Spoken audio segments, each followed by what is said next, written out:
July August গণহত্যা মামলায় আন্তর্জাতিক অপরাধ ট্রাইব্যুনালে আনা হয়েছে আওয়ামী লীগ সরকারের সাবেক ৯ মন্ত্রী প্রতিমন্ত্রী সহ ১৩ আসামিকে। এই মুহূর্তে ট্রাইব্যুনালে আছেন রিপোর্টার আফজাল হোসেন। সরাসরি যাচ্ছি তার কাছে। ট্রাইব্যুনালে আজকে ১৪ জনকে আনার কথা ছিল, এর মধ্যে একজন শুধুমাত্র ডক্টর আব্দুর রাজ্জাক, আওয়ামী লীগের প্রেসিডিয়াম সদস্য, তিনি অসুস্থ, তাকে আনা হয়নি। বাকি ১৩ জনকে আনা হয়েছে। আনার পরে তাদেরকে ট্রাইব্যুনালের যে গারদখানা সেখানে রাখা হয়েছিল, এখন বিচারকের সামনে নিয়ে যাওয়া হয়েছে এবং আজকের প্রসিডিং হচ্ছে যে এই মামলায় আজকে অগ্রগতি প্রতিবেদন দাখিলের দিন ধার্য রয়েছে এবং যাদেরকে গত ২৭ অক্টোবর গ্রেফতার দেখানো হয়েছিল তাদেরকে গ্রেফতার দেখিয়ে আজকে এই মামলায় হাজির করা হয়েছে। আজকে আমরা দেখেছি যে বেশ কয়েকজন আসামির পক্ষে তাদের আইনজীবী আদালতে আসছে এবং তারা অধিকাংশই আওয়ামী লীগের আইনজীবী হিসেবেই পরিচিত। তারা সুপ্রিম কোর্টে, হাইকোর্টে তারা আওয়ামী লীগের আইনজীবী হিসেবে প্র্যাকটিস করে থাকেন।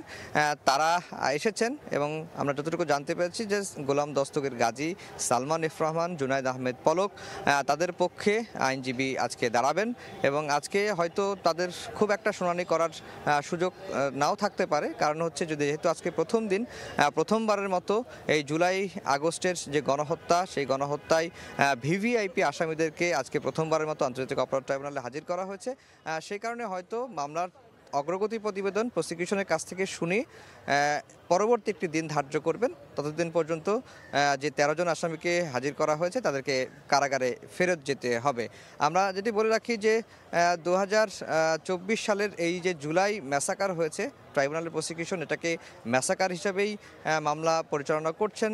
এই জুলাই আগস্টের যে আন্দোলনে প্রায় ১৫০০ ছাত্র জনতা শহীদ হয়েছেন এবং ২০,০০০-এর মতো ছাত্র জনতা কিন্তু আহত হয়েছেন, অনেকেই পঙ্গুত্ব বরণ করেছেন এবং ট্রাইব্যুনালের প্রসিকিউশন বলছেন যে যারা এই হত্যার নির্দেশ দিয়েছেন, নির্বিচারে যারা মাঠ প্রশাসনের থেকে গুলি চালিয়েছেন এবং আওয়ামী লীগের অঙ্গ সহযোগী সংগঠনকে ক্যাডার বাহিনী হিসেবে ছাত্রদের যে আন্দোলন, সেই আন্দোলন দমন করার জন্য রাস্তায় নামিয়েছিলেন, তাদেরকে প্রত্যেককেই কিন্তু আইনের আওতায় আনা হবে এবং তাদেরকে ন্যায় বিচার করা হবে এবং আন্তর্জাতিক অপরাধ ট্রাইব্যুনাল এর মান নিয়ে যেন কেউ প্রশ্ন তুলতে না পারে, সেজন্য আসামিপক্ষ সব ধরনের আইনি সুযোগ সুবিধা পাবেন, যেন দেশে এবং দেশের বাইরে এই ট্রাইব্যুনালের বিচার নিয়ে কেউ প্রশ্ন তুলতে না পারে।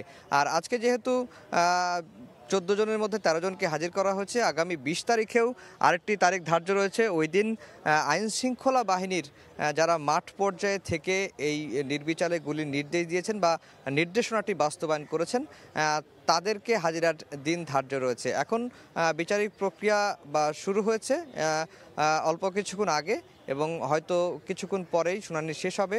শুনানি শেষ হলে আমরা বলতে পারবো যে আজকে দিনে যে জুলাই আগস্টের বিচারে এই যে ১৩ জন আসামিকে হাজির করা হলো তাদের বিষয়ে কি আদেশ দিলেন আন্তর্জাতিক অপরাধ ট্রাইব্যুনাল। তো এই ছিল ট্রাইব্যুনাল থেকে আমার কাছে সবশেষ খবর।